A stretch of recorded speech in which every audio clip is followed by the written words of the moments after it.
This clip is brought to you by SaveWithConrad.com. We've had a lot of discussion about your territory, and we just recently touched on when Arn finished up and when all the chips were down and it was time for Arn to move on to Mid-Atlantic Championship Wrestling. He's going to take on Robert Fuller in a loser leaves town match. I bet you know a thing or two about him. What can you tell us about that loser leaves town match and the way Arn gave notice, and how unfortunately his run with you guys is going to wind down as he's looking to try the Carolina territory next?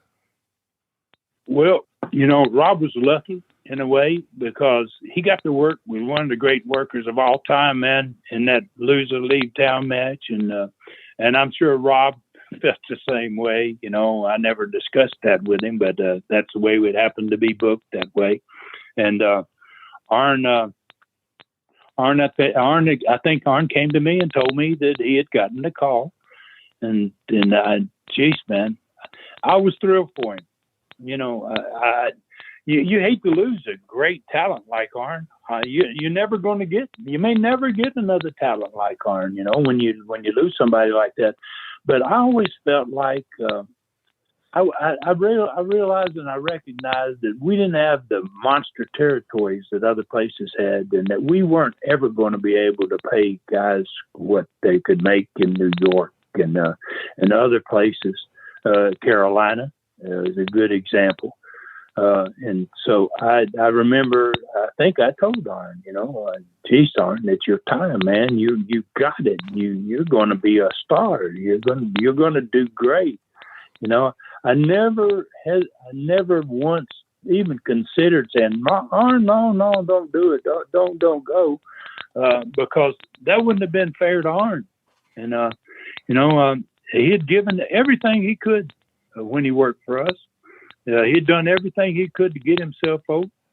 And, I'd have been very selfish to say to anything to him about, oh, well, think about it, Arn, and would you like to stay a little longer? It was his time, and I recognized that. And, it's really odd.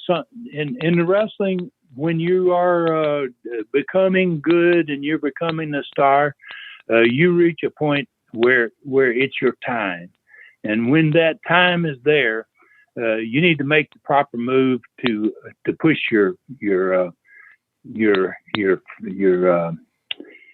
future forward. You need to move forward, and Arn had reached that spot. He needed to move up. He needed to wrestle the best there was. He needed to make the big money. He deserved it, and by golly, man, he tore him up. He went up there and he did the same thing he did in Southeastern. He ripped them up there, man, and he did everywhere he went. He just kept doing it, and it's just Arn. You're a very, very rare individual in the sport, and I don't think I'm probably the only person sitting here as a promoter that recognized that, or a wrestler.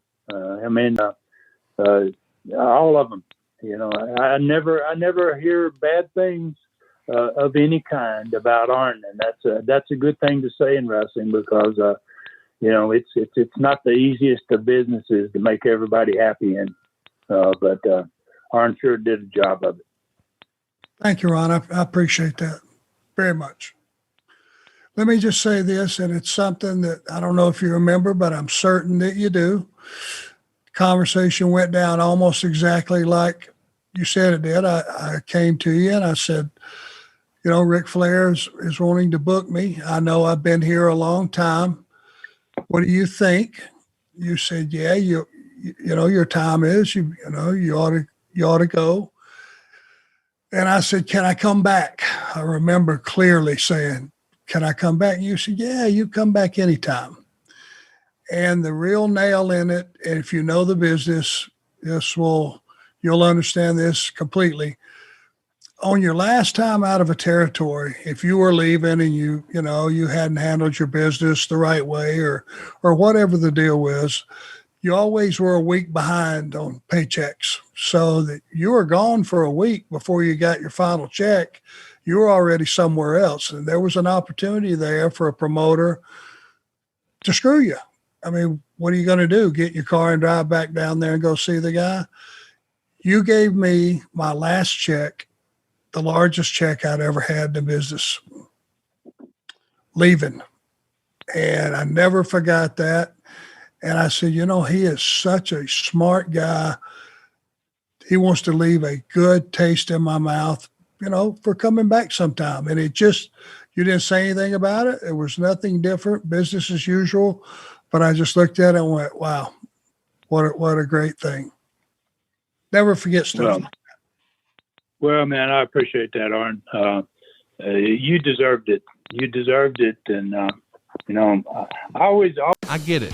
It's a wrestling podcast, but he's saving us money on our mortgage. Do you really trust this process? The reviews don't lie. 5-star review after 5-star review. We make it fast, we make it easy, and it's no cost or obligation. Give us a shot to earn your business. I'm telling you, you'll be glad you did, especially if you like keeping more of your own money. You don't need perfect credit or money out of your pocket, so what are you waiting for? Hurry to savewithconrad.com. always felt like, you know, we developed a lot of great talent. And, you know, I wish I had written out a list here, you know, if I'd thought I was going to have that question. I mean, a lot of tremendous guys that went on to have fabulous futures in wrestling. And I always felt like when they left that I felt proud. I felt like, you know, we've had a hand in here in developing this guy. And I would never take his money. I would never have shorted anybody on the way out. I always wished everybody that was leaving that I knew was headed to stardom a success. Man, go get it. Go make a big name for yourself. And you know, it was. I'd have been a fool. Like you said, in a way that is a smart way to do it. You know, I don't think guys that, and I know a lot of territories had that rap that, you know, you're going to get screwed on your last check. But, wow, I'd have been a fool to do it because, like you say, you leave that door open because you never know. It was a strange sport. You thought you'd never see this guy again. He'll never come back, and by golly, sooner or later, bam! All of a sudden, you get that call, and so it was the way to do business, and you darn sure deserved the money that you got, every check, not just that check, but all the checks that you got, and luckily we were doing real good business, and we were able to write some pretty good checks for wrestlers, and guys really came in there and enjoyed working for us because we were in party parts of the country. You either was on the beach or you lived in the mountains, and they had some of the most beautiful lakes in the Knoxville area that are in the world, man. And we were extremely lucky. We were a small business most of the time, but we were in a good location. We had great wrestlers. We tried to treat them good. We drove our fans absolutely wild with crazy angles and things that they never ever dreamed they'd see. And it was all a great experience. Hey, it's Conrad Thompson. Thanks for checking out the podcast here on YouTube. Be sure to hit the subscribe button and the notifications bell so you get a notice anytime we upload some new content. And go save yourself some money right now. If you're in a 30-year loan or you have credit card debt, it's not a matter of if I can save you money. It's a matter of how much. Find out right now for free at savewithconrad.com.